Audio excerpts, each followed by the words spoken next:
नमस्कार मित्राणि। आज इस क्लास में हम शेष जो भाग बचा हुआ रविन्द्रनाथ, ठीक है, विश्व कवि रविन्द्रनाथ जी का, उनका जो शेष भाग आज पढ़ेंगे। ठीक है, मैंने शिक्षा और सांस्कृतिक क्षेत्र पढ़ा दिया था। आज जो सेशन चलेगा आपका साहित्य के प्रतिभाया विकासा, यानी साहित्य के क्षेत्र में रविन्द्रनाथ जी का क्या योगदान रहा, इस बारे में आज हम अध्ययन करेंगे। ठीक है, प्रारंभ करें। फिर रवीन्द्रस्य साहित्य रचनायां नैसर्गिक नव नमोशाली प्रतिभा तो प्रधान कारण आसीदेव। ठीक है, कह रहे हैं कि रविन्द्र साहित्य रचनायां, रविन्द्रनाथ के साहित्य रचनाओं में नैसर्गिक माने होता है प्राकृतिक, नवनवेशाली नवीन पद्धतियां, प्रतिभा तु प्रधान कारणम आसी, अर्थात उनकी रचनाओं में जो नवीन नवीन शैलियाँ होती हैं, उन रचनाओं में उन शैलियों का प्रयोग करते थे। अर्थात रविन्द्रनाथ जी अपनी रचनाओं में हमेशा नई नई प्रतिभा और नई नई शैलियों का प्रयोग करते थे।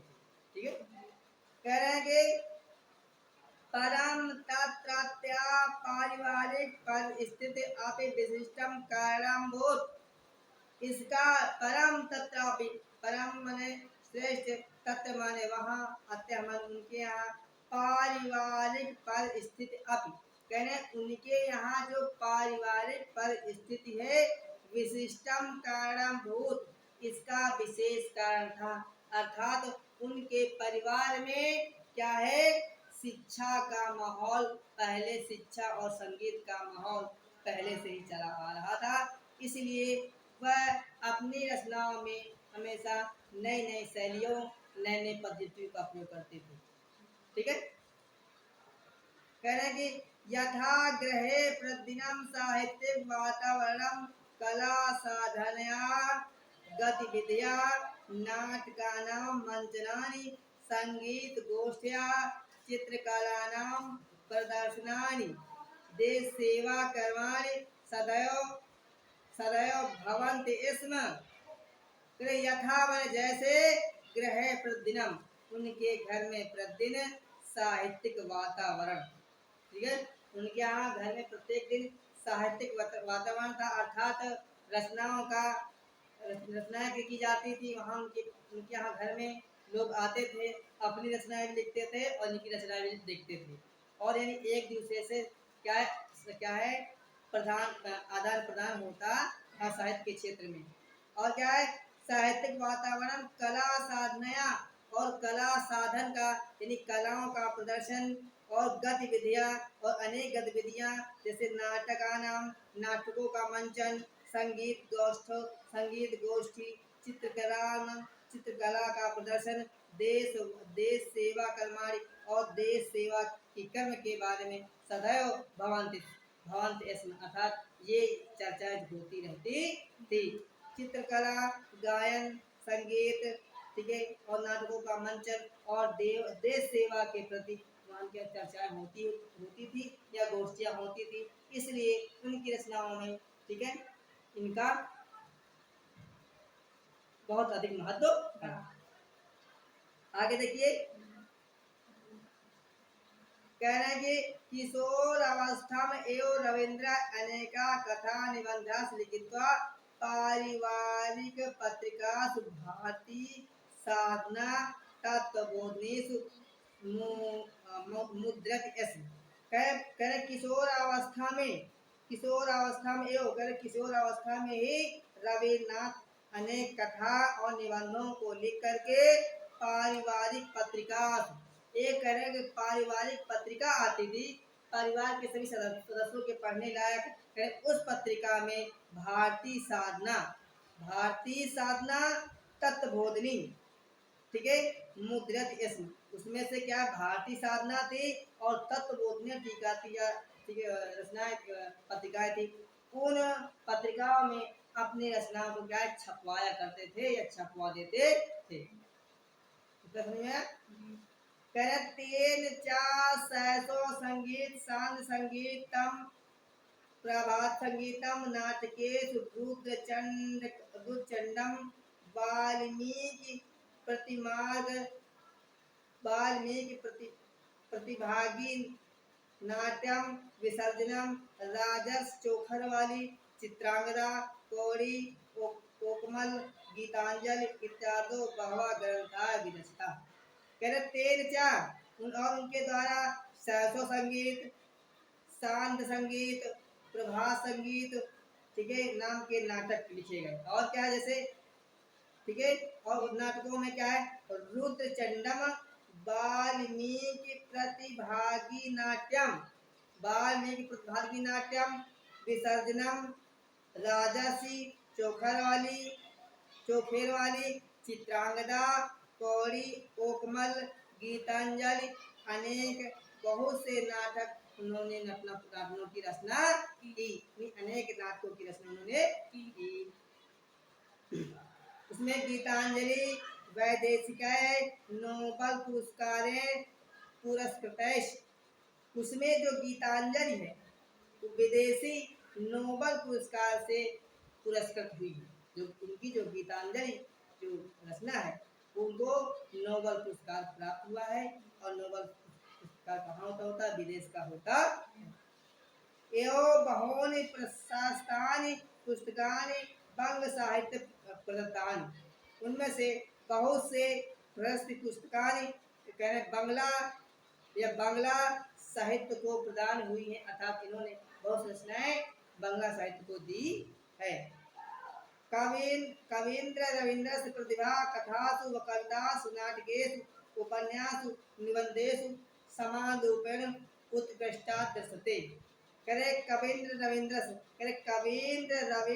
की प्रतिभा कथाओं में कविताओं में नाटकों में उपन्यासों में निबंधों में समान रूप से अच्छी दिखाई देती है। अर्थात उनकी जो प्रतिभा है नाटकों में ठीक है कथाओं में उपन्यासों में निबंधों में समान रूप से दिखाई देती है।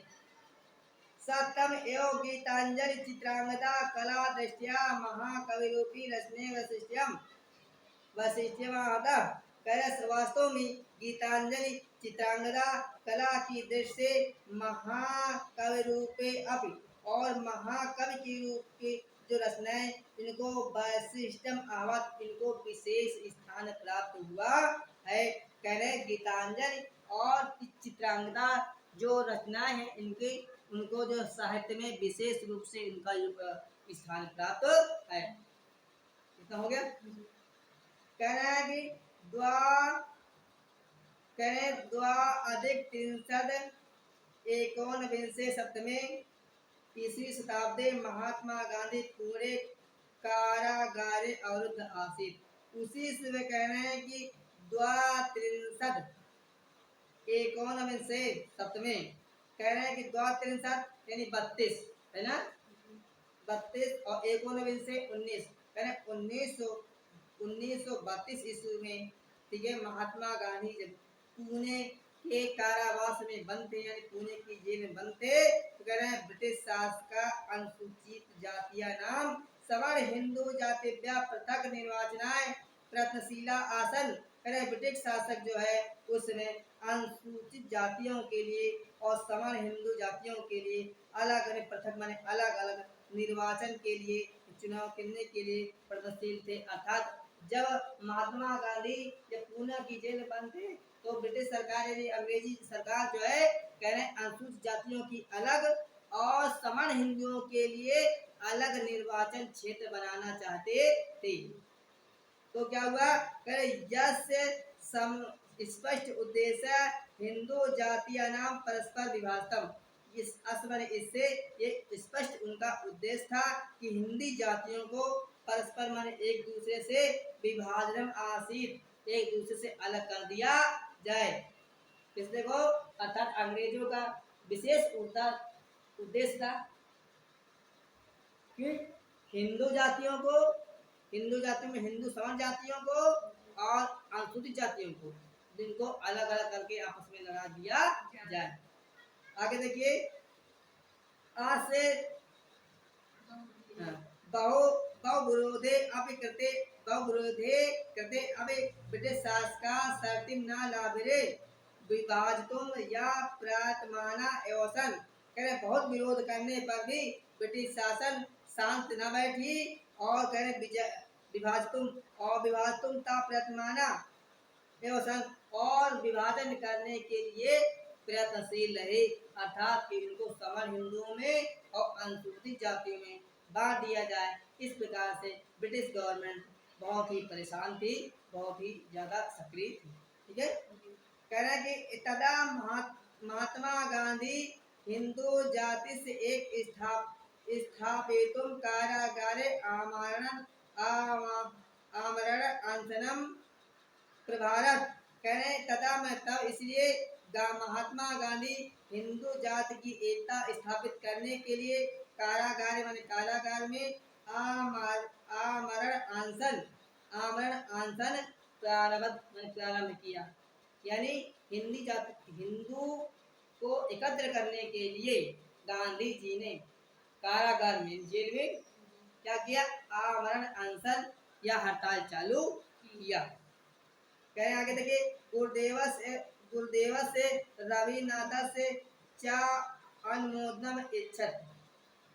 कह रहे गुरुदेव रविनाथ भी इसका अनुमोदन में समर्थन करते थे। यथा महात्मा गांधी गुरुदेव से रविंद्र से केवलम आदर में नागरोत अपि यथा कालम समाचीन संपत्ति मुखम अभिचिते एस। कह रहे गुरुदेव यतस महात्मा गांधी, इस प्रकार से महात्मा गांधी गुरुदेव से रविंद्र से गुरुदेव रविन्द्रनाथ का केवलम आदरम एवं केवल आदर सम्मान ही नहीं करते थे, ना करो अपितु तू यथा कालम समाचीन समन्वय, कह रहे कि उचित समय पर समाचीन संपत्ति मुखम अपेक्षते अस्म, उनको क्या सलाह भी देते थे, उचित सलाह भी देते थे। परम महात्मा एनम कविंद्र रविंद्र गुरु मन्यत। इस प्रकार से महात्मा गांधी इन कवि रविन्द्रनाथ को अपना गुरु मानते थे, अर्थात महात्मा गांधी रविन्द्रनाथ जी को अपना गुरु मानते थे। करे रविन्द्रनाथ तंत्री पत्ते भारत एकता सामाजिक अखंडता च अमूल्य जीवनम बलिदानम सर्वथा समाचीन मरणम परम जना दारुण्या विपत्ते गांधीना जीवन अभिरच्यो इति लिखित्वा प्रत्युदरत। कह रहे हैं कि इस प्रकार से रविन्द्रनाथ टैगोर या नवीननाथ जो है तंत्री पत्रे, एक पत्र के माध्यम से भारत की एकता के लिए, भारत की अखंडता के लिए, भारतीय एकता सामाजिक अखंडता, भारतीय एकता और सामाजिक अखंडता के लिए अमूल्य जीवन का बलिदान करके सर्वथा माने हमेशा समाचीन, अर्थात कह रहे हैं कि सामाजिक एकता के लिए, अखंडता के लिए वो अपना जीवन को हमेशा देश के प्रति निछावर करने के लिए तैयार रहते थे। आगे देखो, पर जना दारुण्य, पर कहना वास्तव में जना माने लोगों के, दारुण्य माने कठोर, विपत्ति माने विपत्ति में, गांधी ना माने गांधी जी, जीवन अभिरचित, और कहना देखो, पर जना दारुण्य विपत्ति गांधीना जीवन अभिरचित इति लिखित्वा प्रत्युत्तरत।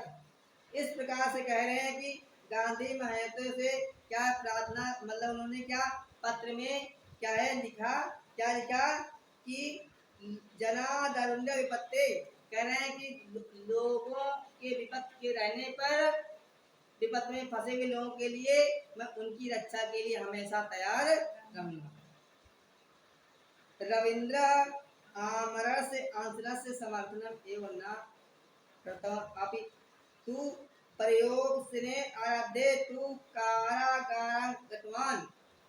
कह रविन्द्रनाथ ठाकुर या रविन्द्रनाथ जी आमरण अनशन से, करें आमरण अनशन के लिए समर्थन ही नहीं किया, बल्कि प्रयोग ने प्रारब्धे पुणे कारागारात गतवान, बल्कि इसका प्रयोग करने के लिए वह पूना की जेल में भी गए। समझ गए?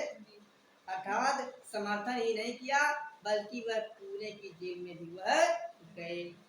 आगे देखिए, कर एवं बहुवर्णिकम गरिमामण्डितम साहित्यिकम सामाजिकम दार्शनिकम लोकतांत्रिकम जीवनम तस्य काव्यम यो मनोहारी सर्वव्या कल्याणकारी प्रेरणादायी च अभूत। करे एवं बहुवर्णिका, बहुरंगे, है ना, बहुरंगे गरिमा मंडित, गरिमा से युक्त साहित्यिक सामाजिक दार्शनिक लोकतांत्रिक जीवन तस्य काव्य, उनके काव्यों में मनोहर मनोहर सर्वभ्य कल्याणकारी प्रेरणादायी चाबुक। कह रहे काव्य में, कह काव्य की भांति, कह रहे तस्य काव्यम यु मनोहारी सर्वभ्य कल्याणकारी प्रेरणादायी चाबुक। कह रहे काव्य के समान वह बहुवर्ण वाले गरिमा से युक्त साहित्यिक सामाजिक दार्शनिक और लोकतांत्रिक जीवन के लिए वह प्रेरणादायी है। हो गया? कह रहे हैं कि आगे आगे एक चत्वारिंशदधिको एकोनविंशे सप्तमे ईस्वी आब्दे गत मासस्य सप्तमे दिनांके रवीन्द्रस्य पार्थिवं शरीर वैश्वानरं प्राविशत्। कह रहे हैं क्या है? 7 अगस्त 1941 दिया है, ईस्वी आब्दे अगस्त मासस सप्ते दिनांक की 7 तारीख को, और क्या है 1 एकोनविंश से 1941 ईस्वी को ये कौन रविन्द्रनाथ ठाकुर क्या हुआ? पार्थिवम शरीरम वैष्णव प्रविशत, इनका पार्थिव शरीर वैश्वानरम प्रविशत, अर्थात वैश्वानर अग्नि में प्रवेश हो गया, अर्थात इनका देहावसान हो गया। अर्थात इनका जो है 7 अगस्त 1941 में इनका देहावसान हो गया। अद्यापि गुरुदेव से रविन्द्र से वाक्य काव्य रूपेण अस्माकं समक्ष स्रोतस्मि एवं सततम प्रवहते एव। करे आज भी गुरुदेव रविन्द्र के वाक्य और काव्य के रूप में हमारे सामने एक स्रोत के रूप में, एक नदी के रूप में हमारे सामने प्रवाहित होते रहेंगे। तो देखो कह रहे हैं आज भी गुरु रविन्द्रनाथ के काव्य या कथन हमारे सामने नदी के रूप में प्रभावित होते रहेंगे। अधुनापि करालस्य कालस्य करोपि वाचम मुखी कर्तम न सकत। फिर आज भी कराल काल वह महादेव जो वाचम मुखी कर्तम न सकत, फिर उन्होंने वो कर दिया तो अपने कर देखो अधुनापि कराल कालस्य करोपि वाचम मुखी कर्तुम न सकत, जो और कोई नहीं कर सकता वो उन्हें कर दिया है। क्या कह रहे हैं? कह रहे हैं जयंत ते सुकृतिनो रसिद्धा कविश्रा नास्ति एसाम एसाम ऐसा काये जरा मरणम भयम। कह रहे हैं कि एसाम एसाम यशः काये जरा मरणम भयम नास्ति। कह रहे उनका वो शरीर जरा, कह रहे जरा मरण, कह रहे जन्म और भय से क्या है? मुक्त है। नाथ ऐसा उनका ऐसा शरीर, कह रहे जन्म और मृत्यु से मुक्त है। जयंते सुकृतिनो रस सिद्ध कविश्वरा, कह रहे रस के सिद्ध कविश्वर यानी कवि, रस सिद्ध कविश्वर यानी कवि सुकृतिनो ते जयंती, उनकी हम जय जयकार करते हैं। और जय जय इस कारण कर इस रूप में करते हैं कि ऐसा जरण मरण भवम जैसा काव्य, ऐसा कवि का सुदूर जन्म और मृत्यु के भय से बिल्कुल मुक्त था।